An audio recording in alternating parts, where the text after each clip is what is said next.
दोस्तों मां तव्हां सां मुखातिब आहियां अॼु मौक़े स्पॉट जे प्लेटफॉर्म तां, जेको हिकिड़ो ऑनलाइन प्लेटफॉर्म आहे। हिकिड़े दोस्त जेको आहे पिक्चर कढी मोकिलियो आहे त साईं मकालो, मकालमो, सवाने उमरी, आतम कथा, आखाणी, कहाणी, बेत, गज़ल, नज़म, वाई, गीत, सेहरो ॿुधायो। त उन बाबा हाणे इहे सभु शयूं जेके तमामु घणियूं थी वियूं, इन जे करे हे जेकियूं हिन पासे मां उन्हनि खे अलॻि अलॻि कयो आहे। कुझु लिखणियुनि खे त हे नसुर जूं लिखणियूं आहिनि ऐं हिननि खे जेको अलॻि कयो आहे त हे नज़म जूं लिखणियूं आहिनि। हिननि खे पाण अॻिले वीडियो में जेको आहे डिस्कस कंदासीं। पाण जेको आहे पहिरियां हे जेकियूं मकालो, मकालमो, सवाने उमरी, आतम कथा, आखाणी या कहाणी, इन्हनि खे जेको आहे हिन वीडियोज़ में जेको आहे सम्झण जी कोशिशि कयूं था। वधीक जेको सुवाल हुजे त उहो तव्हां पुछंदो ऐं असां कोशिशि कंदासीं त तव्हांखे असां हुन जवाबु ॾियूं। त हाणे पाण पंहिंजी पहिरीं शइ ते अचूं था, मकालो ते। मकालो बाबा छा आहे? मकालो उहा लिखणी आहे जंहिंमें तहक़ीक़ हुजे। मां पहिरियां ई जेको आहे न हुनजो एरो हणी छॾियो आहे तहक़ीक़ जो। मकालो ईअं सम्झो रिसर्च पेपर आहे या उहा का ट्रेटाइज़ उनखे अंग्रेज़ी में चइबो आहे, ठीकु आहे। मिसालनि जो छा आहे, फ़र्ज़ु कयो मोहनजोदड़ो 5000 साल पुराणो ठहियलु शहरु आहे। हिन में ड्रेनेज सिस्टम ऐं स्विमिंग पूल पिणु अॾियल आहे, जंहिंजी वेकर 7 मीटर ऐं ड्रैग 14 मीटर आहे। हितां हिकु प्रीस्ट जी मूर्ति पिणु मिली आहे, जंहिंमां इन दौर जे माण्हुनि जे हुनर जो अंदाज़ो लॻाए सघिजे थो। हाणे हिन सॼे खे जॾहिं असां लिखणी खे ॾिसूं था त पहिरियां हे रिसर्च जी ॻाल्हि आहे। त 5000 साल न पुराणो मोहनजोदड़ो जेको आहे त हिकिड़ो शहरु जेको आहे उनजी उमिरि 5000 साल आहे। 5000 साल पुराणो आहे। इन खां पोइ उनखे ॾिसूं था त उहो चए थो शहरु आहे, यानी उनजी जेको लिखण वारो माण्हू आहे उनजी इन ते रिसर्च थियल आहे। ऐं उनखां पोइ उन ड्रेनेज सिस्टम जो ज़िक्र कयो आहे। त ड्रेनेज सिस्टम ऐं स्विमिंग पूल जेके आहिनि इहे ॿई उते उन ॾिठा आहिनि। अच्छा, न फ़क़ति उन ॾिठा आहिनि पर उहो उनजी वेकर जेको आहे 7 मीटर ऐं उनजी ड्रैग 14 मीटर बि पिणु माना ॿुधाए थो। ऐं उते हिकु प्रीस्ट जी उनखे मूर्ति बि पिणु मिली आहे, उनजे बारे में बि लिखे थो।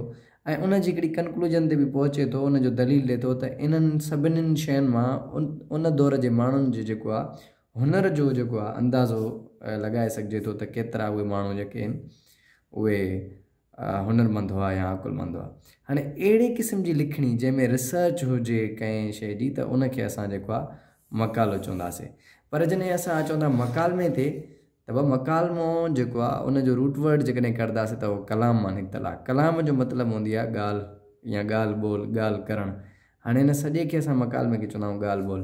हाणे ॻाल्हि ॿोल खे असां कीअं सम्झंदासीं? हिन मिसाल आहे, वाहिद चए थो मुल्क जा हालात ख़राबु थियनि पिया। नवीद उनखे जवाब में चए थो बिल्कुलु अदा, हिन वक़्तु असांखे अकुल मां कमु वठिणो पवंदो। वाहिद असां वटि मईशत बि किरी चुकी आहे। नवीद हा अदा, इन बाबति हुक्मराननि खे सोचणो पवंदो। त हाणे हे जेकी लिखणी आहे इन में वाहिद ऐं नवीद जेको आहे उहे पाण में हिक ॿिए सां मुखातिबिन ॻाल्हि ॿोल कनि था। त अहिड़े क़िस्म जी लिखणी खे असां मुकालमो चवंदा आहियूं। मां सम्झां थो त मकालो ऐं मकालमे जो मां अॻ में बि वीडियो जेको आहे उहो सेंड कयो, पर हे वरी ॿीहर मां तव्हांखे सेंड कयां थो ताकी तव्हां सम्झी वठो। इन खां पोइ जेको असांजो टॉपिक आहे उहा सवाने उमरी। हाणे सवाने उमरी बाबा छा हूंदो आहे? सवाने उमरी ग़ैर अफ़सानवी सिन्फ़ जंहिंमें कंहिं शख़्सियत जी ज़िंदगी बाबति तफ़सीली अहवाल लिखियो वञे। हाणे फ़र्ज़ु कयो जेके शख़्सियतूं आहिनि, मिसाल तौरु आया शेख अयाज़ शख़्सियत आहे, उस्ताद बुखारी शख़्सियत आहे, या भिटाई शख़्सियत आहे, या अहिड़ा कुझु ॿिया जेके माण्हू आहिनि या जेके शख़्सियतूं आहिनि, उन्हनि जे बारे में अगरि को ॿियो माण्हू लिखे थो ऐं उन्हनि जी ज़िंदगी जे बारे में लिखे थो। हाणे इन सवाने उमिरि जेको मौज़ू हूंदो आहे उहो फ़र्द जी हयाती हूंदी आहे।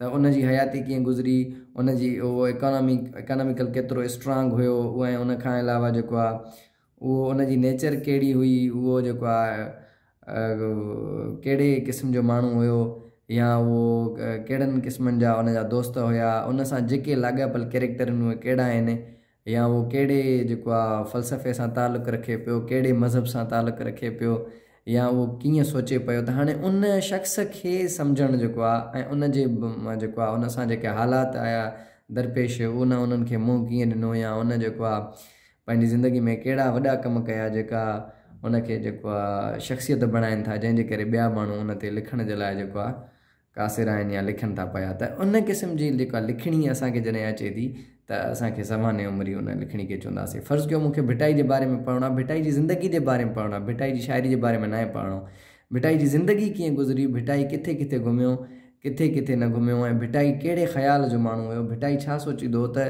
इन जो मतिलबु आहे त मूंखे भिटाई जी सवाने उमिरि पढ़णी पवंदी। ऐं मूंखे जेकॾहिं अहिड़े ई तरीक़े सां इब्राहिम लिंकन जे बारे में मूंखे पढ़णो आहे तॾहिं बि मूंखे उनजी सवाने उमिरि पढ़णी पवंदी। इन खां पोइ अचूं था आत्म कहाणी ते। हाणे सवाने उमिरि ऐं आत्म कहाणी जेको आहे या आत्म कथा, इहे हिक ॿिए सां जेको आहे न उहे पाण में गॾियल आहिनि या कंफ्यूज़ करे सघनि थियूं। त इन में हिकिड़ो थोरो डिफरेंस आहे त जेकी आत्म कहाणी हूंदी आहे न बाबा, उहा सवाने उमिरि जो हिकु क़िस्म आहे। सवाने उमिरि जेकी असां हाणे लिखणी चईसीं त जंहिंमें माना कंहिं शख़्स जी ज़िंदगी जे बारे में कुझु लिखियो वेंदो आहे, त सवाने उमिरि जो हिकिड़ो क़िस्म आहे आत्म कथा, जंहिंमें छा थींदो आहे त लिखंदड़ पंहिंजी हालतुनि खे कलमबंद कंदो आहे, पंहिंजी यानी आत्म कथा जॾहिं मूंखे पंहिंजी ज़िंदगी जे बारे में लिखणो हूंदो न, त जेको मां पंहिंजी ज़िंदगी जे बारे में लिखंदुमि उहो हूंदी मुंहिंजी आत्म कथा। पर जेकॾहिं मुंहिंजे बारे में ॿियो केरु माण्हू लिखे थो त उहा छा थी वेंदी, सवाने उमिरि। ॻाल्हि साॻी हूंदी, पर हाणे सवाने उमिरि ऐं आत्म कथा में थोरो इहो फ़र्क़ु थी सघे थो त मां जेकॾहिं पंहिंजी आत्म कथा लिखां थो त मुमकिन आहे त मां पंहिंजूं जेके कचायूं फिकायूं उहे न लिखां, ऐं जेकॾहिं को मुंहिंजो दोस्त लिखे थो मुंहिंजे बारे में त उहो मुंहिंजो कचायूं फिकायूं, मुंहिंजूं जेके ख़ासियतूं खामियूं सभु जेके शयूं हूंदियूं उहे लिखी सघंदो। त इन जे करे कुझुनि माण्हुनि जो या लेखकनि जो इहो बि ख़्यालु आहे त जेको आहे आत्म कथा या आत्म कहाणी खां वधीक जेकॾहिं का दुरुस्त लिखणी हूंदी आहे त उहा सवाने उमिरि हूंदी आहे। पर ख़ैर इहा अलॻि ॻाल्हि आहे, पाण जो मौज़ू इहो आहे त आत्म कहाणी बाबा उहा लिखणी जेकी इन जो बि मौज़ू हयाती हूंदो, कंहिं फ़र्द जी पंहिंजी हयाती उहा ऐं लिखंदो पंहिंजे बारे में, त उनखे असां जेको आहे त आत्म कहाणी चवंदासीं। पर जेकॾहिं ॿियो उन ते को लिखे थो त पोइ असां उनखे सवाने उमिरि चवंदासीं।